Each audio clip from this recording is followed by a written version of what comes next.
Yes, we run the world. Of course, it's the ladies that run the world. You're welcome to another episode of 100% Woman Right, and we are from the 3.3 Kajuna. Yes, we are sorry for the delays. I know that a lot of you were expecting to, hear our voices by one on the dot, but then, something was actually going on behind the scene, and well, we're right here for you guys, and we're here just to give you beautiful information, just to make sure that you follow us through the course of the show today. We are listening to J to the OWIZ, Joe Wise, the one and only radio active queen, the wisest in the building. Of course, I got you guys covered, and I'm right here to give you guys beautiful information. The 100% woman is all about you, pretty lady out there listening to us this very moment. But as usual, I am not alone in the studio. A couple of weeks back, we started an episode together with the Sisterhood, and they're right here with me in the building. And of course, I would love. Okay, one was not in our midst the last time we had a conversation on air, so she's right here with us. And of course, Patience is right here with us too. But let me give them the opportunity to, introduce themselves. Well, Patience will introduce herself today. So beginning with my left, let's hear you and let's get to know you. Okay, my name is Grace Hosea, and I'm one of the hosts for Sisterhood and Cell. All right, you're welcome to Royal FM. Thank you. Yep, and the next to her is Patience. I thought you said no one. I did it for you now. Hello, people. Welcome to 100% Woman once again this week. And of course, we're here, Sisterhood and Self. The full house is here. I'm here with my friend, the bestie of all besties. We're here to give you one of our sweet discussions as we always do. So, All right, guys, you had that sweet discussion like we always do. And we are just here not to have fun, but to also educate you out there. So today we will be talking about trauma. We know that trauma is a distress experience, that causes fear, that causes PTSD, that causes one to be numb and the rest, So today we'll be talking about trauma. A lot of us, a good number of us in the society have actually gone through traumatic experiences. It could be abuse, it could be drug, it could be assault, it could be rape, it could be domestic violence, whatever it is. It could be an accident. So trauma can result from anything at all. So today we're talking about trauma and also healing, the healing process, finding healing. So yes, before I actually say everything on the show today, let me give the opportunity, the chance to my ladies right here in the studio to actually, tell us in their own school of thought what trauma is all about when it comes to them. What do they, understand by trauma? So yes, beginning with you, Grace, let's get to know what do you understand by trauma in your own school of thought. Can you just shed a light on that? Okay, so personally, I believe that trauma is an after experience that comes as a result of shock, and then it leaves you with so many emotions. There are times you are sad, there are times you're angry, there are times that you feel depressed. So that's my simple definition of That's actually perfect. Makes sense. Makes a lot of sense. So yes, Patience, what about you? like she said, it's an aftermath and an emotional response to an experience or something you've gone through. Usually, it could be something within your control, out of your control. And then the way you react to it, that emotional response you give towards it is actually what trauma really means. All right, so guys, just like I said earlier, we'll be talking about trauma and also finding healing. We'll be talking about how to handle trauma, and then looking into some of the challenges and also the effect it has on, the mental health of a human being. Just like I said, we'll be finding healing in the process of talking about this particular topic for today. So right now, our key message is actually how to normalize the experience. Trauma comes in many forms, just like we stated earlier. It could be from accident, it could be from assault, it could be from, domestic violence, it could be from accident, wherever it is. Or a natural disaster. Or a natural disaster, exactly, or a natural disaster. So yes, now we will be understanding, the immediate aftermath. Now, talking about the immediate aftermath, let's look at, the reaction to trauma. Let's look at how people react to trauma. Now, when we talk about, traumatic experiences and their reaction, when someone is reacting to trauma, in my own way, I would say I could be numb. I could be scared, and then probably face a little anxiety, or I could just, just shut people out. That's possibly a way of, handling trauma. I could remember a certain period, I think 2 months ago, when I fell down inside that Kurji gutter. Like, it's something like you will never believe will happen to me. Like, because I never thought it would ever happen to me. I have heard stories of people falling in that gutter, you understand? But then that day, it was such an emotional roller coaster for me because I didn't see that coming. Highlighting from the keke and walking towards the junction, I didn't know how I got into that gutter. Like, as if I was blindfolded. Seriously. Like, it left scars on me. But the moment I found myself inside the gutter, for a moment, I was numb. More like denial. Yes. Yeah, I was like, am I really inside Is this it me? gutter? You understand? Is it me in this gutter?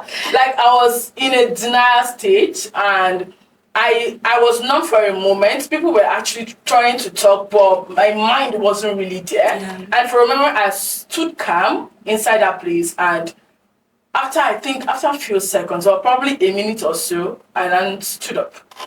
I stood up, I was still looking at the gutter, like, this couldn't be me. Yeah. Like, no, it's never me. True. And, denial will come, anxiety will come, PTSD will follow. So, people react in certain ways, and the aftermath of trauma is really, really terrible, that when you pass across that particular place tomorrow, you start feeling anxious, and you start feeling the kind of way. You can even begin to avoid that. Yes, because of that. I remember when I had an accident too, I fell on bike and just a dog that ran through, and whenever I'm on bike and I see a dog, even if the dog is not running, I still have that traumatic hair. So I believe that everyone has a way of, expressing themselves, reacting to, the aftermath of trauma. So I don't know, maybe it's something that happened to you.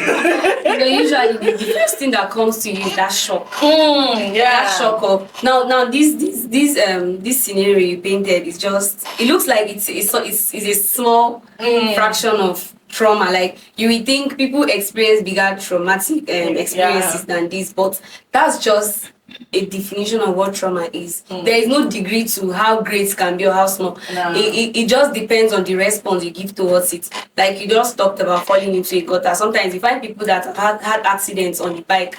I think I had a friend like that in uni. She had an accident one time on the bike, and for like the many years we spent in school, she was scared of taking bike to anywhere except somebody is with her. And if somebody is with her, she will not stay behind. She wants to stay in your middle, like in the middle between the bike man and her and the person behind her. And then as she's in that middle, she grabs onto you, like she just feels, that's so it comes with that shock. And then of course there's that denial. And that's when we begin to talk about people who have experienced bigger traumatic responses like rape and all. That's why you find people hardly being able to talk about it, because they are in denial of what has happened, and they are thinking of the stigma it will come with after talking about things like that. But then one of the things we'll be saying in this discussion is how that is really important for you to speak out. Put yourself in communities where you feel accepted and you feel heard, and then it eases that pain of trauma for you. I had a traumatic experience in 2022. And for someone like me, I don't think I'm an introvert. Maybe I'm in between. But for someone like me, I shut out from everybody. Now, it didn't mean that I wasn't going out. Like, you would see me out and I'll act like everything's okay. But deep within, I knew I shut out from people. I think it took me a couple of time before. I didn't even go to church for months. I didn't go to church for months because I wanted to recover from that experience. Now and again, we'll talk about how that healing is not, there's no time. No, for healing. definitely. You can, and you never actually forget that experience ever. Talking about healing. Yeah. Healing doesn't mean forgetting about the Nah, experience. you don't forget it. It's just you surviving and be, having that mindset of a survivor instead of being a victim. Yes, and remain and making sure that when you remember that experience, you don't remember it with pain anymore. Yeah, but you remember it with gratitude and all that. Okay, being there, done that, and you're able to learn something out of there also. So I don't know if Grace has something to add to that. Yes, I think you both have said it all. It actually comes with shock. It comes with you thinking of, how did I get here? Why did I get here? Why am I going through this? And until you are able to, and I feel where most people get it wrong is they do not allow themselves to grieve through the process. Whether you lose a loved one, you get raped, it is okay to grieve. It is okay to cry. It is okay to pour out your emotions. Yeah. It is only when you have poured out those because when you decide to hold back the emotions, that's when those memories will keep coming. Yes, and it's like a prison. So you need to accept it. It keeps you locked in. Yeah. But once you express yourself, you allow the emotions to flow. At the end of the day, it will help you and you move to your healing. Definitely. Just accept the fact that it has happened and then you'll be able to heal gradually. Yeah. Healing is not a day's activity. You heal each and every time, each and every day. So we'll be talking about the survival mode. Now, talking about the survival mode, right? We'll be talking about how the whole issue has become an issue to humans, and also how we defend ourselves. The defense mechanism one puts out after a traumatic experience. Just like I would say, when it comes to let's say assault, people who have been assaulted, people who have been through domestic violence. Let's talk about probably women or men. There are men that beat men and women that beat men, and men funny enough, of course there is. And it's hard for men to speak out because it's like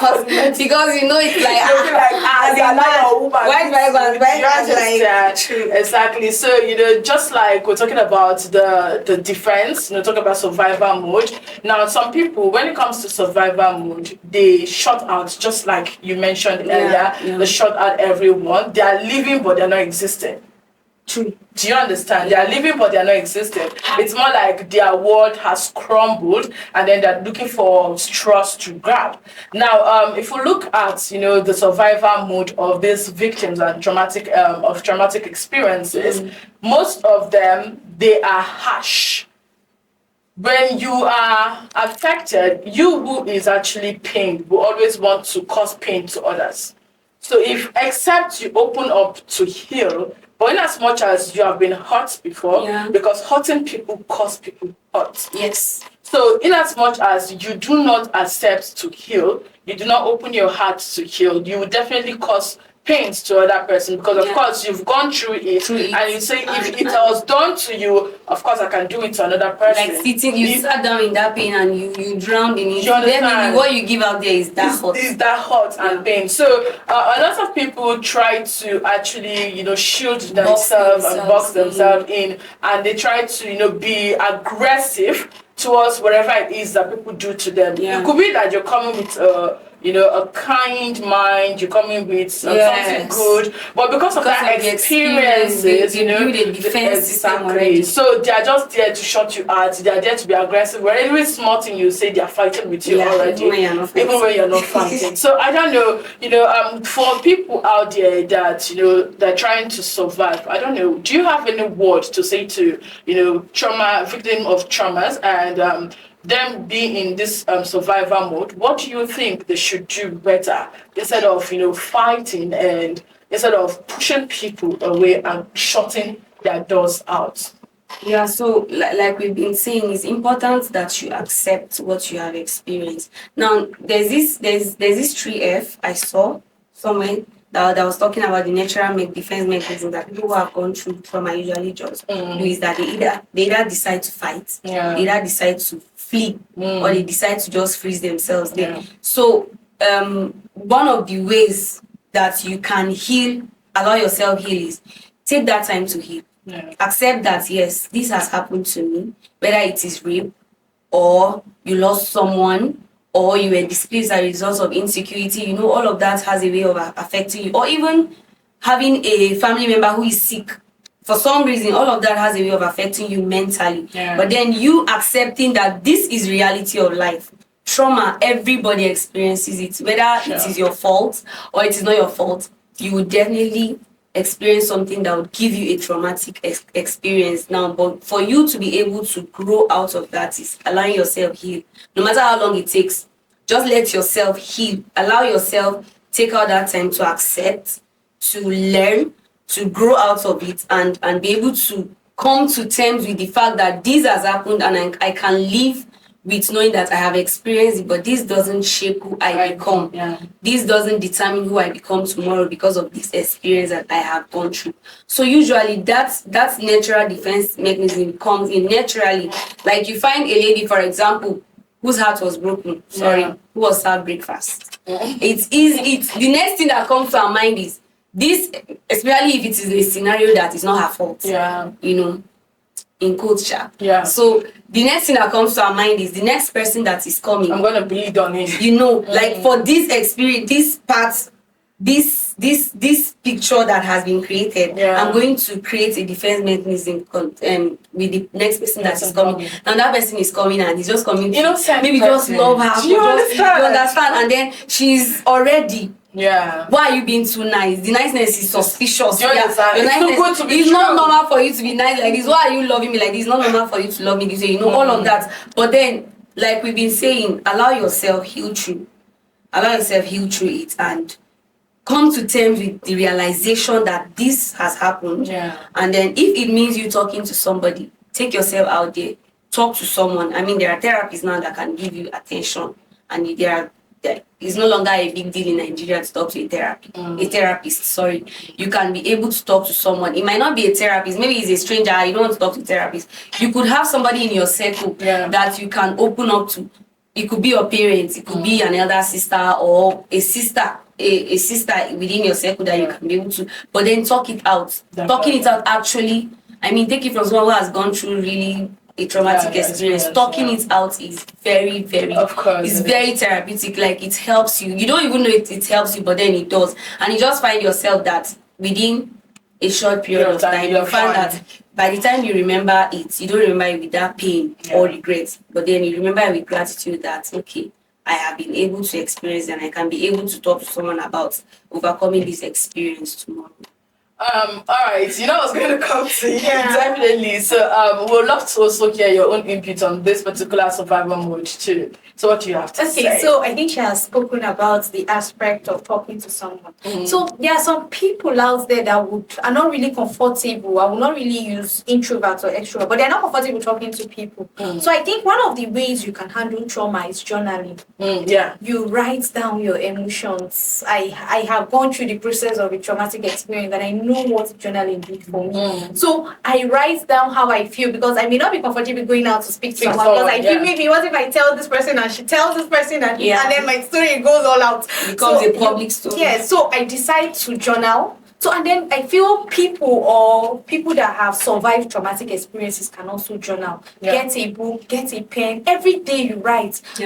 What's how you're feeling, what is the process you're putting in, and then you guide yourself from the beginning, and then you'll be surprised at how journaling can help you and change the entire process. And eventually you can actually use that to affect other people to know.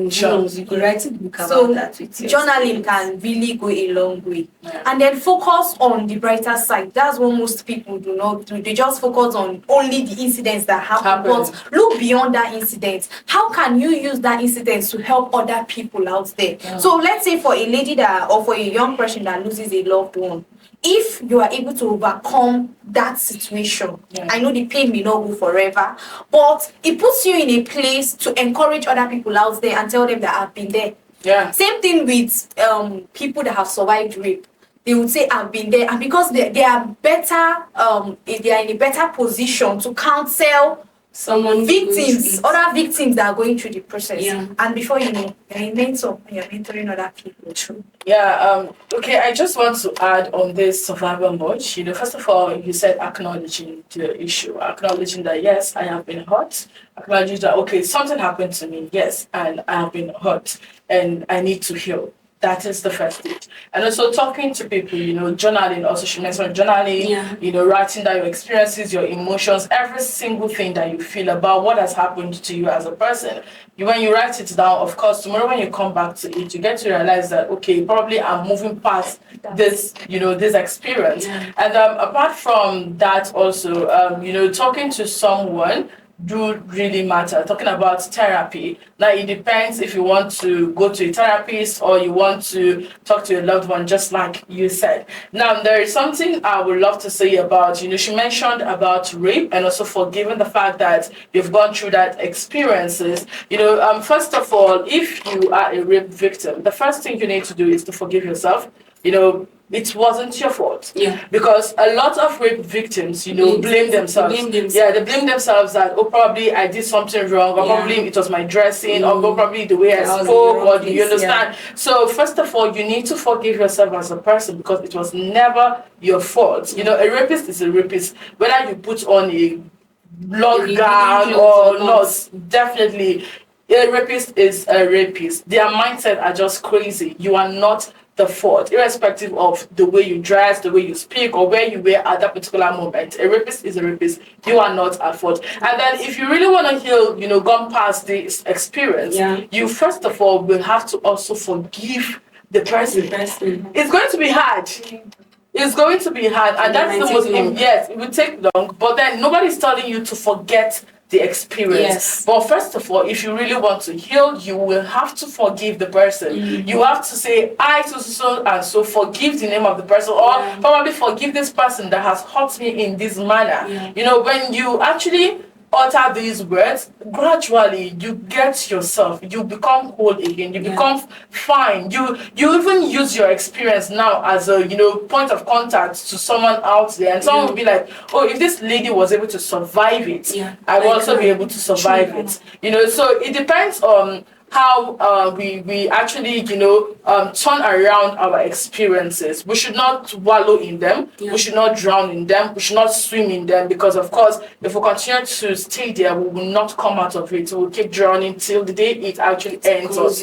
But now here is some personal reflection and experience that I would love to ask you right now, starting with patience, right? Many people think trauma only comes from major life events, some everyday experiences that can actually also leave emotional scars. Now to you, I would love you to share a moment in your journey when you first realized you were carrying unhealed trauma.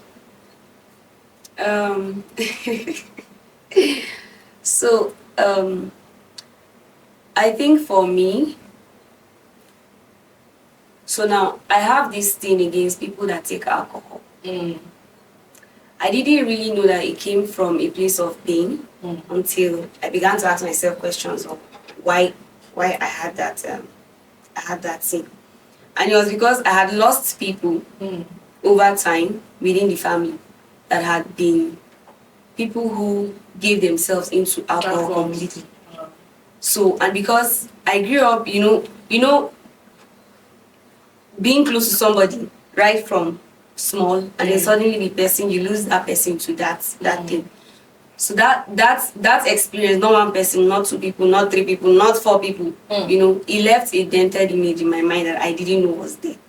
Until growing up, and then I began to meet people that were into that. And for me, that alone, till today, when I see somebody who takes alcohol more than one, the next I'm thinking is you could die in the next 1 year, in the next 1 or 2 years. So and that is a traumatic experience I'm still dealing with up till now. And then suddenly it's also the thing with women not being given the space to be women in all wherever they can be. And that's because I grew up seeing women being pulled down, not to spread out their wings. Even in workplaces or anywhere that has to do with women having to give their intellectual ability. It looks as if when they come there, people are seeing them as they cannot be able to deliver up to 100%. You're only meant to be in the kitchen, so what are you doing here? Yes, and that's because I didn't really come from a place of strong women being in spheres like that. So that also dropped a traumatic, dented experience in my head that I am thinking, Omo, I have to do everything on earth to prove that women can be able to do something. And that is really a big cross to carry, because of that experience that I have gone through. I am not the one in that position, and I was not the one that gave those people those experiences that they experienced. Of course, it's something that I should pick and motivate myself to do better. But that has given me that anywhere I go to, that I feel like I have to prove to people that I am, you understand, and that is really it's really something big to carry. So for me, those are two things that I'm still dealing with. It's actually nice when you're talking about it, because when you mentioned you proving a point to people, say, except someone does not know where we are coming from. Yeah. If people that are closer to us know where we are coming from, they'll get to realize, okay, these people are actually trying their possible best to come out from this type of lifestyle. I won't just say that you're the only one facing that, because that is also one of my experience, and I'm still, as a first child, the firstborn of my parents, and being a woman, you understand. This is not something that I was told. My uncle came to my house, my father's house, and told my dad that he's wasting his resources on child education. I was there when he was saying it, you get. And my dad told him that he should never say such a thing again, because he came out and telling my dad that if it was cars, that my dad would have been riding different cars right now, but then he has channeled his resources on the girl child, on me and my siblings, because we are 3 girls and a male child. And so before the male child came, a lot of talks here and there, and so I have already seen what has been going on, and how my dad has been disrespected because of just him having just female children. So I took the responsibility, said to myself that in as much as there is no graduate in this whole clan, I'm going to be a graduate. I'm not just going to be a graduate, I will do my master's, and I'll go and serve, and I'll come back. And God's willing, I've been able to do that.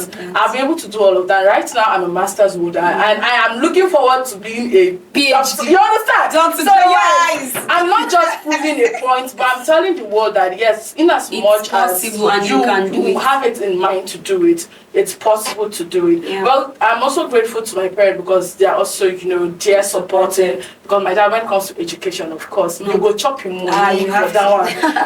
That one is. If you tell him, Dad, we have dash and dash, you say they should bring so and so amount of money. He doesn't mind. In as much as he will be able to provide for you to school, he will do that. So I'm grateful to God for having such parents, you understand? So when you spoke about, the responsibility of you proving a point, see, except you don't know where that person is coming from. The person would definitely want to prove a point and tell you that I will do something different, and I will be a difference in the society. Someone will look at me and see a light shining from me, from within and also within me. You understand? So I understand perfectly where I think I can relate to that aspect too. So Grace, I don't know, maybe you would love to share your own experience. Okay, so I think the first time I had a traumatic experience was after secondary school. I think I failed qualifying exams, and it was very unexpected, because my parents were not expecting I would fail the exam, and then I failed.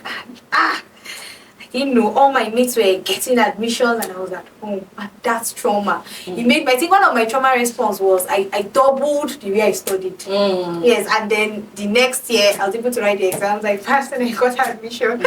So for me, and then aside the fact that having a loved one go through a sickness, that's experience made me, I don't know, I will not really say I shut down from everybody, but you were not really totally yourself. Yes, I was not myself. Okay, that period I wasn't working, but I just couldn't concentrate on anything, because my attention was needed all the time. I'm glad that I had encouragement from my friend here. I had encouragement from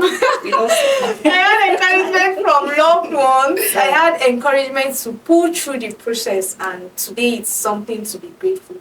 That's beautiful. Also, I want to add to talking about life experiences that happen daily, and it looks like it's a normal experience. I think, okay, I talked about workplace and feeling like you have to prove a point as a woman.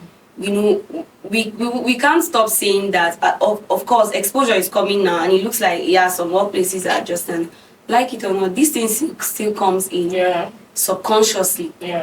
It's like, especially in this part of the world, like we're channeled to just feel that a woman doesn't really have as much to offer like a man does, and that just generally gives. That's why you find that bosses that are women just looks like they're harsh wicked. It's not really. It's just because the system has made it feel like you have to prove a point. And then because you are trying to prove a point, you try not to slack. Yeah, exactly. You cannot slack. So places where a man can just chill down, you feel like if you chill down there, it just shows weakness.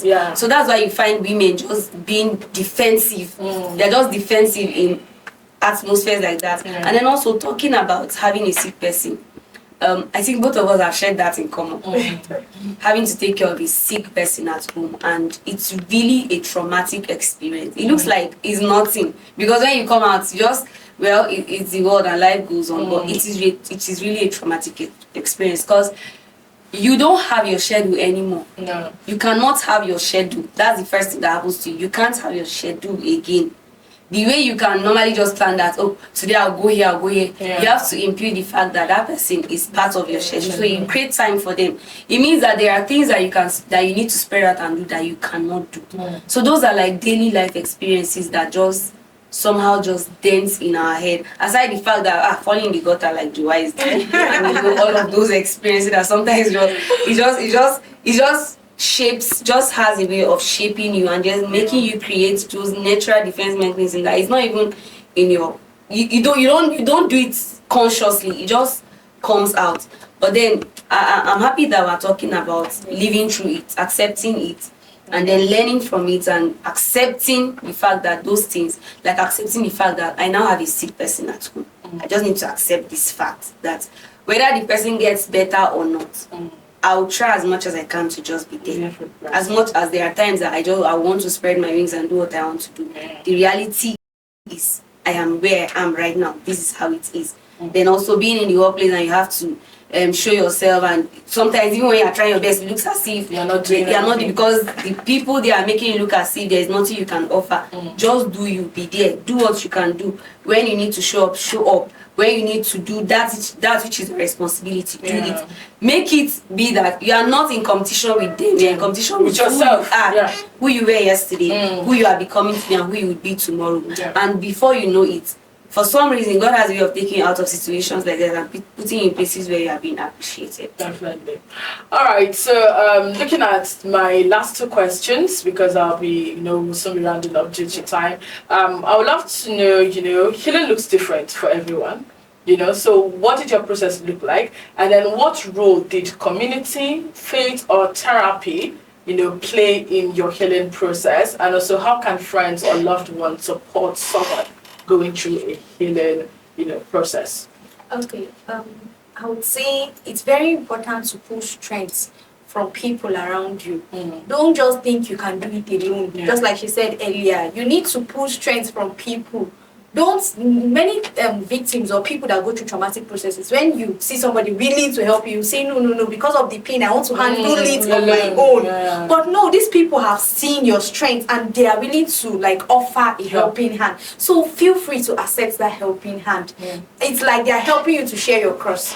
And by so doing, you become better, you go through the process, and you become better generally. And then for the community, I think when you notice someone, whether it's a loved one or somebody in your community going through a very difficult process, we shouldn't be the first people to judge, because that's what the society is very good at. They will they will say a lot of things. They will point fingers at people and all of that. I think the reverse should be the case. You know that somebody is going through a loss. You know that somebody is grieving. Why not help that person, show that person love, and by so doing, your love and your helping hand will help the person overcome that. Yes, I think personally for me, of course, healing looks different for everyone. My process, my own healing process personally was that I think I took time. I took time to heal. I allowed myself to accept it. Allow myself grieve. Yeah, it was the loss of somebody that was very, very close. Very close. We didn't see it coming, but then it happened. And I think grief is one of the things that just shows you how weak you are. Shows you that you are human. You know, where you are trying to act like you are the strong, independent woman that can handle everything on your own. Grief makes you become, you come to terms with the reality of who you are as a person. So for me, it's taking time to heal. For me, that was how my process looked like. And then Faith had a lot of work. Faith had a lot to do for my healing journey. Remembering that there is a purpose for why everyone was created. There's a purpose for why I am created. Yeah. Giving myself the opportunity to check up on me and all of that. I had a strong community that stood for me during that period. But I would give it to Faith actually. Faith had a lot of work to do in my healing journey. And yes, friends and loved ones can show themselves available. But we ought to also remember not to be too overbearing. When you are checking up on somebody, it's not every day. How far? How are you? How are you coping? How you know? Check up on them. Give them space. Allow them to just know that you are there for whenever they are ready to heal. However they want to heal. If they want to open up or they just want to be there. Do not always be quick to be the one to say the words. Like you always have things to say. The thing is you can't relate because you are not in their shoes at that time. So just make them see that you are there. And then allow them feel your presence. And whenever they need an ear to listen or a shoulder to cry on, be available. Being there alone and showing that you are there helps in that healing journey. And it's one of the things that really helped me pull through that experience. All right. I would have said a lot, but you've actually touched where I was going to talk about. So instead of me going over again to repeat what you've said, I would just love you to give your last words to someone out there who is going through a traumatic experience and they are in need of that one single advice from you. Okay, Grace, go first. Okay, so my advice would be don't give up. Life happens. You will be just fine. Allow yourself go through the process. Allow yourself grieve if you have to. Allow yourself build on the strengths on others and know that tomorrow this traumatic experience will be something that you can freely talk about and help other people overcome. So we're all rooting for you. Don't give up and you'll be just fine. Yeah. So I would say trauma is just a response to that experience that you've had. Allow yourself accept that has happened. Allow yourself heal through, no matter how long it will take. And remember that you are here for something bigger than what that experience has given to you. And you can become who you want to be regardless of that experience. All right, ladies and gentlemen, I believe that you have quite, listened to all the discussions about healing, talking about trauma and also finding healing. And I believe that you're able to take away one or two things from this particular topic of discussion today. But I will tell you that healing is not just an overnight stuff. It takes process. Every process counts. And it takes patience also to get to that point where you get to accept that, yes, you've gone through this situation and you are now a survivor. So I will urge you to be patient. I will urge you to be kind to yourself. Yes, be kind to yourself. Do not be harsh to yourself because of what has happened to you. And also, most importantly, I will tell you, forgive yourself.